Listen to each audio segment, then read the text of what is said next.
just acting for the day, I'll call the library board meeting to order. And in terms of roll call, we've got Peggy. Present. Nancy. Present. Diana. Present. And Roxy. Here. And then our city councilor representative, Marilyn, is here.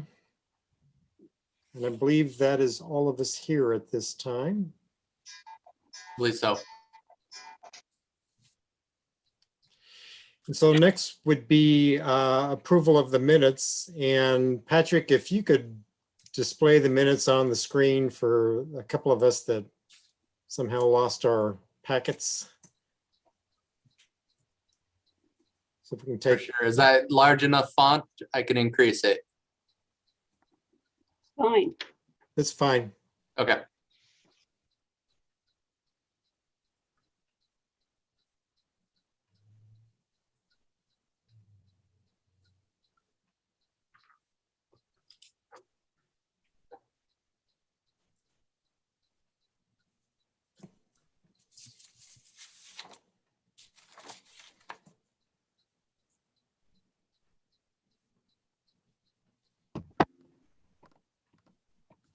Would you like to hear a motion to approve the minutes?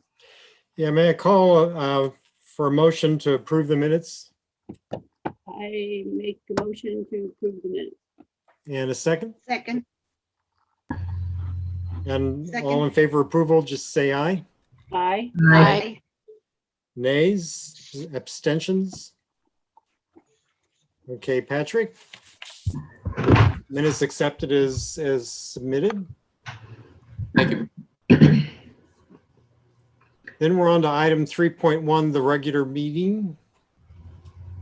Oh, that was the minutes from the regular meeting Okay, of last night. so if we get into the business for this month would be another edition of short takes. And so Patrick, I will turn everything back over to you to run that.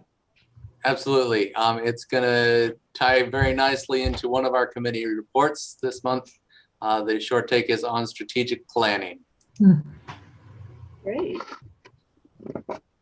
Oh, and let me know if you can't hear audio.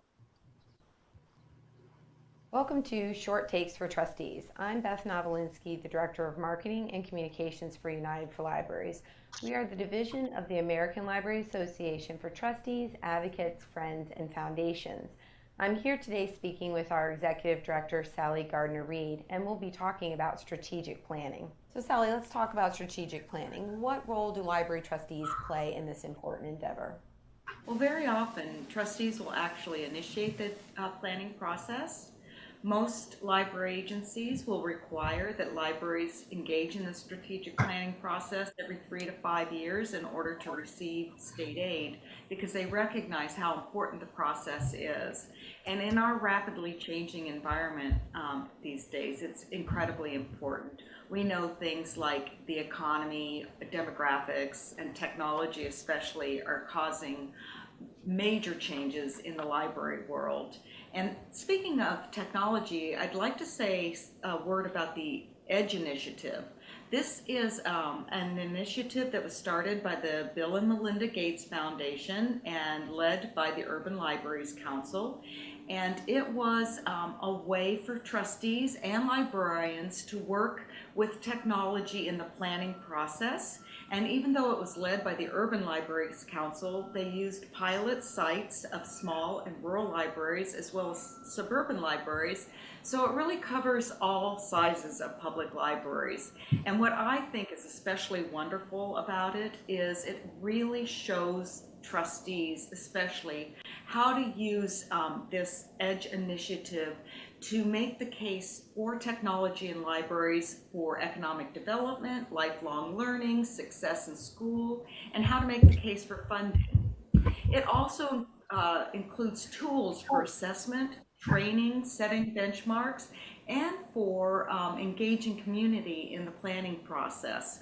So it is a wonderful tool, and we've included a bibliography for the EDGE initiative in our resources, which you will be sharing with our viewers at the end of this particular webcast. So it's a wonderful opportunity for the planning process. It definitely sounds like an excellent place for trustees to start. But tell me, are there particular and separate roles for the trustees and the administration and staff in the planning process? Yes, actually there are, and they're very similar to the other sorts of roles that we've talked about before, where the trustees have a higher sort of outreach, looking out toward community, and the director and his or her staff sort of manage the process. And I would like to also say parenthetically that this is a great role for advisory boards as well as governing boards. So the boards will be engaging community, and they will be talking about the planning process to community. But meanwhile, as the planning process starts, we start with the environmental scan, and the director and his or her staff will be doing most of the legwork. They will be setting up surveys and focus groups. They will be doing community interviews. They will be looking at library use statistics and pulling those together. They will probably be talking with the planning department within their community to find out what's happening with population changes. Is the town growing? Is it declining? Are more families growing, coming in? What are the demographic changes? What are the predictions for change? So they will be pulling all that information together and creating sort of executive summaries to help trustees do the assessment process in the planning process. So now, is this the time when trustees get more involved? It is. It's the great time for trustees to become involved, and it's really the most exciting part, I think.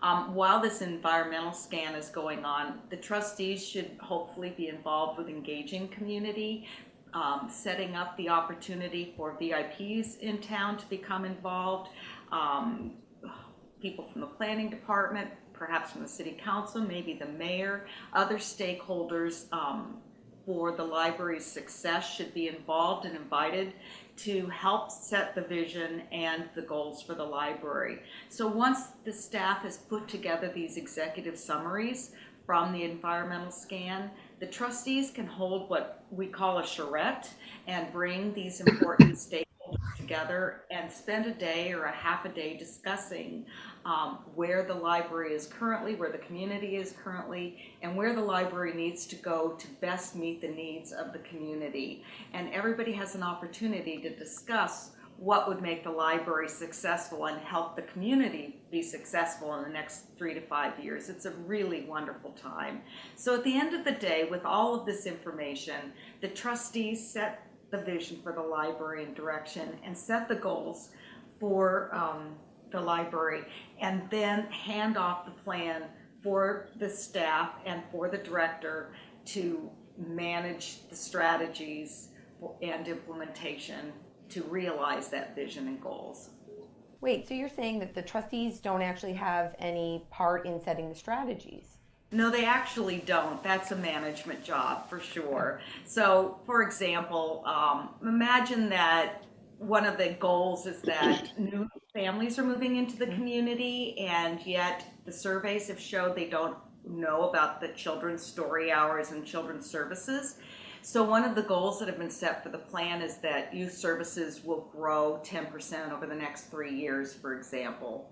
And perhaps one of the trustees says, well, you know, I was talking to Mabel over at the A&P, and she told me that really story times need to be on Thursday afternoons, not in the mornings as they currently are. And the trustees say, yeah, that's a good idea. Let's move them to Thursday afternoons. And a year goes by and story times are in the afternoons, but the attendance drops. Because guess what? Kids are asleep in the afternoons. So who's going to be held accountable for that drop in children's use of the library? It's not the trustees. It's the staff. And the staff are the ones who are trained and understand and know how people use the libraries and what works best for children's services. So it's important for the trustees to let the strategies be developed by the staff and then hold the staff accountable for how well they work towards those goals. I know that's a silly example, but I think it shows you who's ultimately going to be held accountable for the success of meeting that goal. So in the end, you're saying that the trustees initiate the planning process, they engage the community in that process, and they participate in the assessment of the environmental scan. And then they work with the administration to set the vision and the goals, and they leave the strategy setting to the administration, the library director, and his or her staff. Is there any other role in the planning process for the trustees? Absolutely. The trustees should be monitoring the advancement of progress towards the achievement of those goals on a monthly basis. So there should be room on the agenda every month at the meeting to discuss with the director how well those goals are moving along, how well the strategies are lending themselves to the achievement of those goals. And the trustees can work with the director in modifying the goals or the direction as needed as the environment changes each month, so that there's assurance that at the end of the planning process there is success. Thank you, Sally, for that helpful and interesting discussion about the strategic planning process. And I hope that our viewers have learned some helpful tips for their next strategic planning process. And for our viewers, we've provided a list of resources which your director will hand to you that includes the EDGE initiative that Sally spoke about that will be so helpful in your next planning process. If you have any questions about those resources or anything that we've talked about today, we encourage you to discuss those with your library director. Thank you.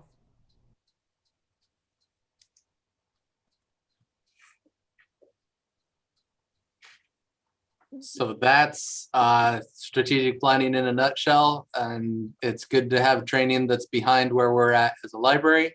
Since we've already moved forward with that, but we will hit a little bit more on that further down in the agenda when we get to the strategic planning committee report. I will, as always, pass on those the handouts that they had after this meeting. I'll email that out to everyone just so that you all can look it over. But I really feel like we're in a good place as far as strategic planning goes. And that's, I believe, what we had for that, Stephen. Any questions?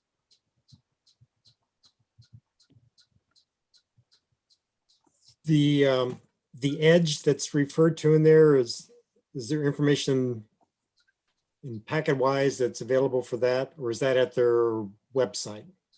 So if you go to libraryedge.org, Oregon was one of the states that had a statewide subscription, and that's one of those that I wish Leslie was here and could clarify. I am not 100% on whether or not the state library still subscribe. It wasn't for every library, but they provided limited subscriptions for an annual cohort for libraries across the state. I did email Darcy, a person at the state library, this last week, but last week was the Oregon Library Association conference, and she played a big part in that. So I'm assuming that she's getting caught up on emails and will let me know one way or the other.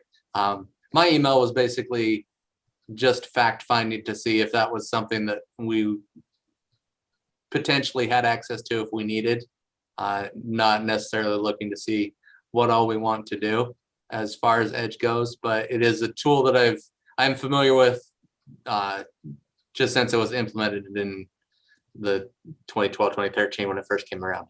Okay. Well, see, I'm actually demonstrating that I was paying attention to the video, because in there she says, ask your library director about EDGE. So I've now done that, so I know how to follow instructions. Well done. And that's in this open meeting. People have access to that forever. Well done, Stephen. Okay. So if you could get back to sharing your agenda, Patrick. Absolutely.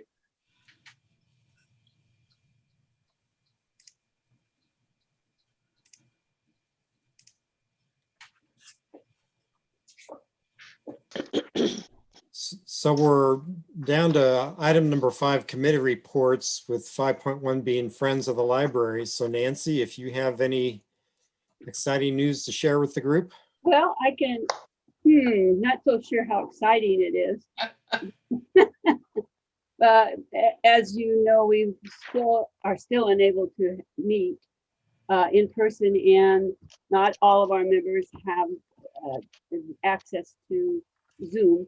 So we're kind of doing things by hit and miss.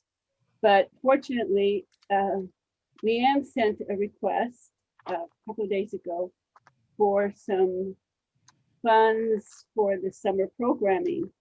And let me see if I can just call that up. And of course, I sent out emails to some and snail mail to others for approval. But she wanted $500 to cover the licensing fees for movie licensing. We have one firm handles most of the standard movie places, and the other one handles most of the Disney group and stuff like that. And so that's $500, and then $1,000 for ebooks and downloadable audio for over the summer. Those are quite popular.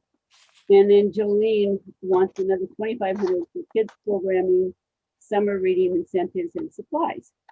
So they're all in the process of gearing up. The staff and Patrick too. I'm sure this will be fun for you, Patrick. When this is your first summer, isn't it? Here. Last summer doesn't count, so yes. Yeah, that's true. That's true. I'm sure you're right when you say that. Yeah. So hopefully we'll we'll be approving that and getting that to them for their budget, so that not budget, but for holding in credit, so that when they need to buy things and get incentives and buy books and this and that and whatever, there's money there for them. When I sent out the email about asking for approval, I also mentioned that we probably need this. There's not been much fundraising, obviously, for the last year, so we have to start maybe thinking about some ideas for fundraising that can satisfy the COVID restrictions and opening up and all the transitional things that may be going on now, and try to find some more fundraising.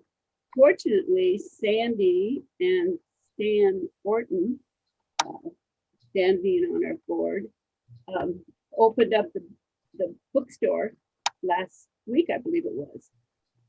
Yes. Yeah, last week. And that's another nice source of income. We get maybe a little under $100 a month on that usually. And hopefully that helps, every little bit helps. So that's open now. I think it's Tuesday and Thursday. I think they just, at first they were just going to open on Thursday, but I think it's Tuesday and Thursday. Is that right, Patrick?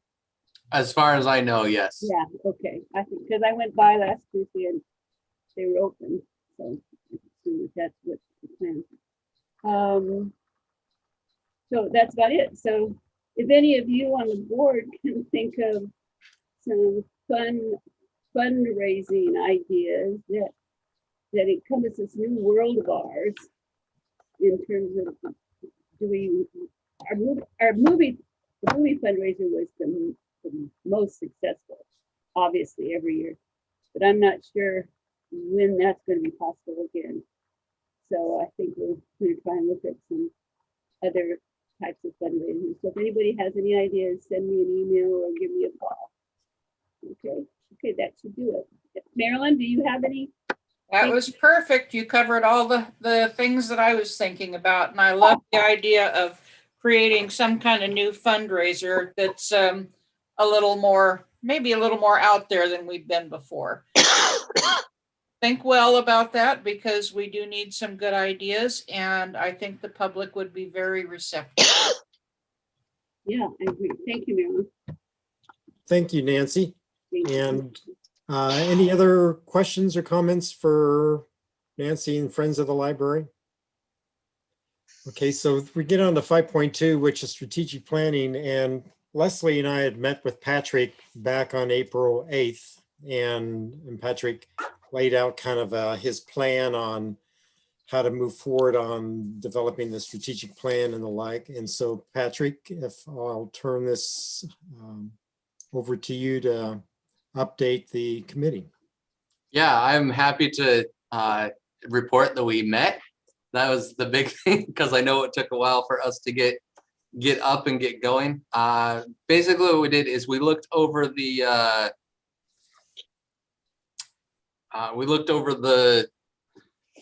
mission, the current mission statement that the library had, and what we found was that the mission statement was 100% where we wanted to be. For those of you that are not 100% on memorizing the strategic or the mission statement, our current mission statement is that the Independence Public Library provides open access to information, materials, services, and technology to enrich, educate, and empower every resident of the city of Independence.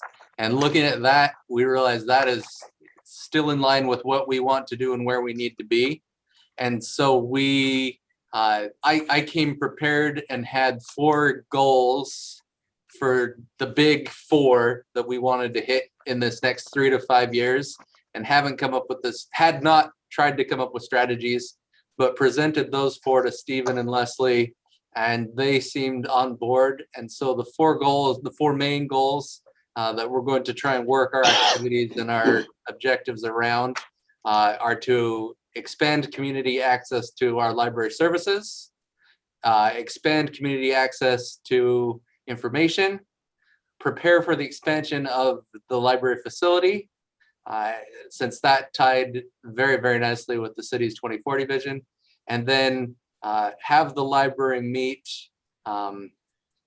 well, so looking at the Public Library Division, the Oregon Library Association standards, have us meet 100% of the essential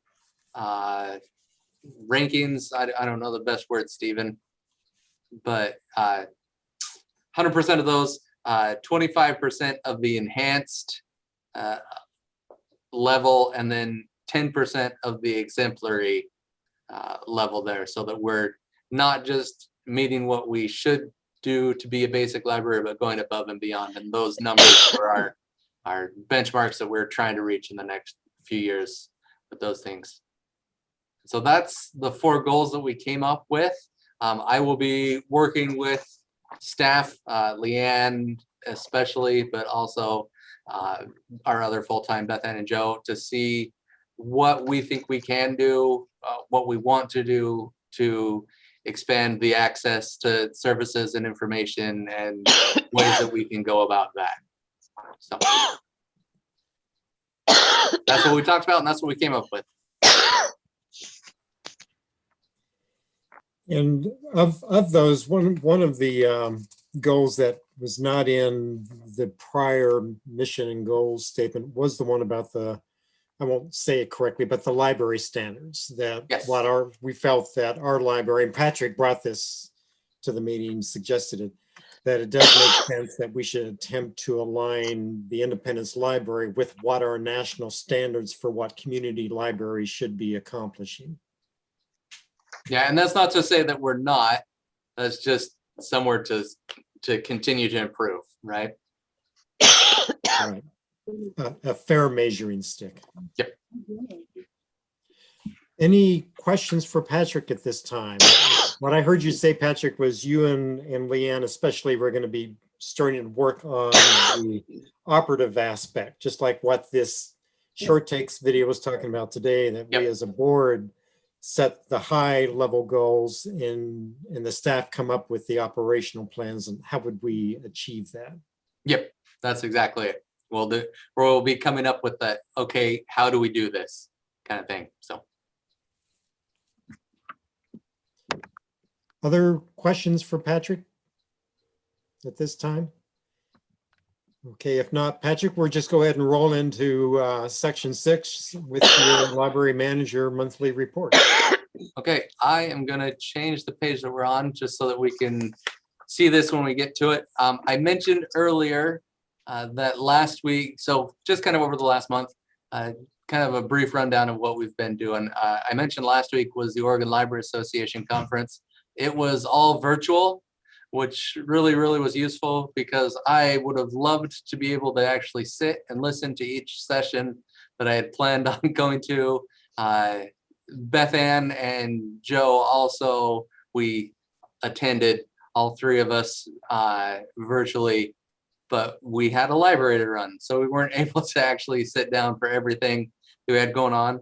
But a few of the sessions that I attended were on managing staff and more high-level administrative role things, but also there was a big push on diversity, equity, and inclusion. Those are always kind of jumbled in different letters and orders, but the EDI has been a big push from the Oregon Library Association, and it's something that I feel really strongly about, especially as we're looking forward with our goals for the next budget year. I specifically mentioned wanting to increase information and access to Spanish language materials, not just children's, but adults. And so these are some trainings that I listen to one and then go back and listen to and catch all the others so that we can make sure we're doing things in the most equitable way that we can, understanding my privilege and where I sit as a, white guy who just moved across the country to Oregon, and this isn't my home, to be as inclusive as possible. So looking forward to going back to that. This Saturday, Nancy will tell you, was the Fam Jam, and the library had a booth there. I'm happy to say that we had more costumes than the Dallas Public Library, who was also there. But we had Miss Joe and Mr. Eric were there as Winnie the Pooh and Click Clack Moo the cow, and passed out. We don't have the final totals yet because we loaded up, I think it was 360 backpacks full of everything that on Saturday when they were done, it was raining. And so they just left them in Miss Joe's van over the weekend, and we're going to unload them today. And so what we have to do is take the number of materials that we had and do the math. But we had bilingual materials there, English and Spanish, so that people could choose their language and then take the bag that belonged to them. I went not as Patrick the librarian, but as Patrick the dad, and we drove through and saw Spider-Man and saw Princess Jasmine and saw the firefighters and saw the library and saw Nancy with the Ash Creek Art Center, and it was great. We did come back with some materials, but not nearly as many as we went there with. And our plan is to continue passing out those children's, I keep calling it backpacks. They're those drawstring bags kind of thing. But we'll pass those out when there's a bag with some children's materials in it on our curbside. We'll just toss that with them and they can keep all that stuff. So we have the materials, we got them so we can give them away. We're going to give them away is where we're going with that. Also this last month, partnered isn't the right word. The city asked for some help. They're going to go after a giant grant for some things in the city, a new pump station, some upkeep at the park. And they asked me to fill out some stuff because they wanted to throw the library expansion in there. And so I got to sit and look at our blueprints and figure out where expansion would be and how much we needed. And so I passed that on to there. The number that they gave me to shoot for was $1.5 million. And so I have a wish list that will absolutely take that. But the things that we asked for, again, knowing this isn't our grant and we'll take the money when people get it to us. But the things that we listed in that were an expanded community room, a dedicated maker space with a recording studio for video and audio, staff break room so that our staff aren't trying to take a break either in the meeting room or just at their desks anyway, a garage so that we could have a mini bookmobile that we can then take out in the community and things like that. I told you, Nancy, I've got dreams. And if people are going to say, ask for this money, I've got a list of things that we can ask for the money. But so those were kind of the keys. Expanded collection, again, expanded. So all the things that Stephen and Leslie and I were talking about this would be great if our strategic plan would have room for this. I wrote it all down in that one grant and said, let's go for it. And then in 6 months, we can write another one because we've already achieved all those things. But Well, Patrick, yeah, for your information to, as far as that grant, the Central Library have a dedicated amount of $8,357 for a building fund. So Yeah. it's yours when you need it. Spend it wisely. it will come into play. I promise. So, but that's I haven't heard anything. It was just a week or two ago that Tom asked me to get that to him, and they were working with someone who would also wordsmith it and make it not be so rushed and hurried on my end, so it actually sounds professional. I'm sure we'll hear back. If it happens, it happens, but it's good in my mind that we as a library and have the support from the city, first of all, since they reached out to me and said, hey, we need to do this because we want to expand the library, instead of me saying, hey, what about the library? It was the other way around. But also, so they know where the vision is and where we're headed. And, you know, these are all the things we want to do if money wasn't an option. And so let's always keep that kind of in the forefront of where we want to go. Okay, and with that, we'll look at the papers now. So as you can see, we talked about middle of March 15th was when we started letting people into the building again. And you can see, looking at that physical circulation, how much a difference that made, letting people come in, especially on that first time circulation. I mean, we had almost 1,000 more circulation this last month than any other month this year for people coming in and getting their books for the first time. Keep having people come, keep passing out library cards or signing up kids for their first library card.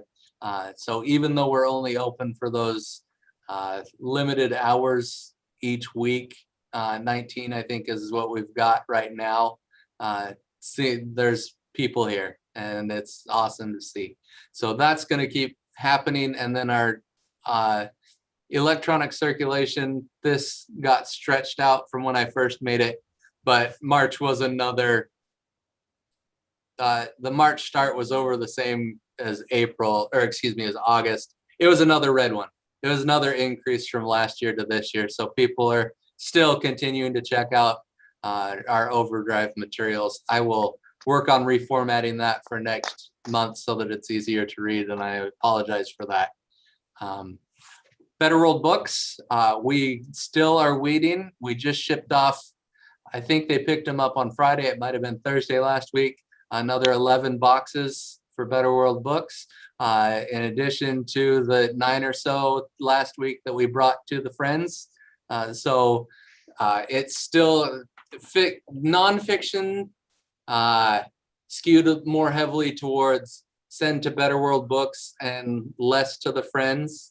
And the fiction is kind of the opposite that way. I'd say about half to a third end up going to Better World Books, and then 2/3 or so go to the Friends. So the Friends bookstore is going to have a lot more fiction sent to it than the nonfiction side of things. But we just have finished going through the R's in general fiction. There's a few more shelves left, and then we'll be moving on to the teen and children's section there. But that's where we're going. As you can see, again, March, money. We're doing good. We've got that. I will, Nancy, I'm sure the question that you don't know you have yet is, when is the check going to come? And I don't know. It's there.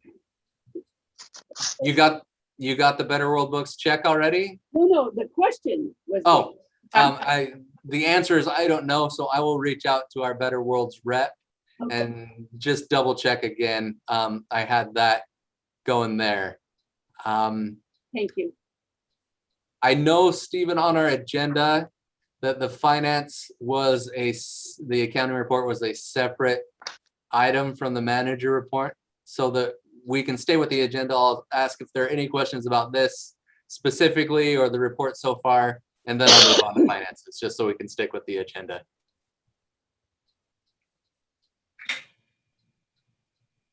Stephen, you're muted. Any report questions to ask Patrick before he moves into accounting reports? I hear none. So Patrick, go on to 6.2. Okay. So this is the first page and it's always boring. This is the one everyone cares about, where we're at and where we should be. I had the opportunity, for better or worse, to play with Gloria and the rest of the financial department to figure out, as you can see the total at the bottom, this was at the end of March. 75% of the year is gone, 72% of the money is gone. That's where I actually want to be at 75, but we can spend that other 2%. I'm totally fine with that. But the issue or the problem that came about was this very first line right here for salaries and wages. And I see that we are at 87%, almost 88% spent for salaries. And again, 75% of the year gone, which means that we will be over that line item by the time the fiscal year is over. But in doing I'm not a fiscal auditor or a forensic auditor, but I've realized that the reason that we are going to be over is because I'm here, and I'm sorry about that, but not sorry enough to quit. What happened, what it looked like happened is that when they created the salaries budget, they looked at what they had paid Robin in the last fiscal year. And then knowing that I 1 year on the job made less than her 30 plus, cut that a little bit. But they had only paid her for 6 months of the year because she retired in December. So they cut a little bit into what they had paid her for 6 months and gave it to me. So finance knows, the library knows, we're gonna be okay. But just so you know, as you look at this a little bit more in depth, why that is going to continue going up and going up is because I'm here. And I apologize, but like I said, not enough to quit. So I will keep coming to work and I will keep getting paid. And that's where we're going to be with that. Other than that, we have, it is not showing up yet because the PO hasn't been paid. But on the building repairs and maintenance, that says it's only 25%. That's really mostly gone because we do have a purchase order made already for that clock. It's just sitting there until they actually get the materials. I do hope that it should show up. In speaking with Public Works, they say it should be shipped in here in June, which means that it will go into this fiscal year. But if there's a delay, it would roll into July.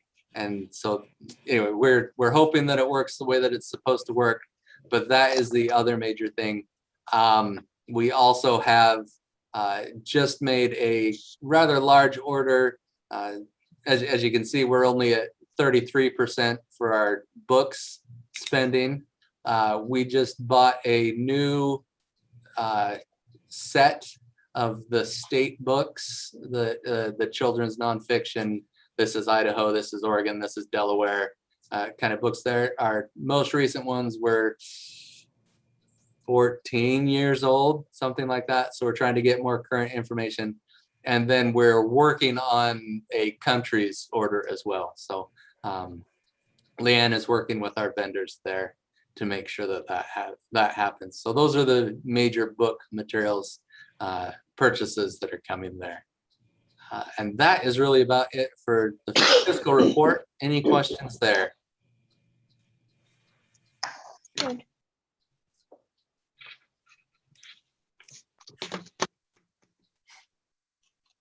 And so we move on to item 7, any unfinished business items? I had none. Any committee members have any item that from the past that they'd like to bring up? Hearing none. Any new business? And hear no motion of new business. So any last final words, Patrick and committee members? No, I do feel the need to clarify, just in case there is question. I will let you all know the strategic plan or give you copies of that once it is finalized. It's not going to be a secret internal document. You obviously will get to see where it is we're headed. Are you finished meeting then on that? I believe Stephen and Leslie and I have accomplished the purpose of our task force, so we don't need to get together anymore. Okay, good, congratulations. Looking forward to it. Well, if nobody, I'll move to adjourn. Okay, there's been a motion for adjourn, and if I hear no objection, we will adjourn.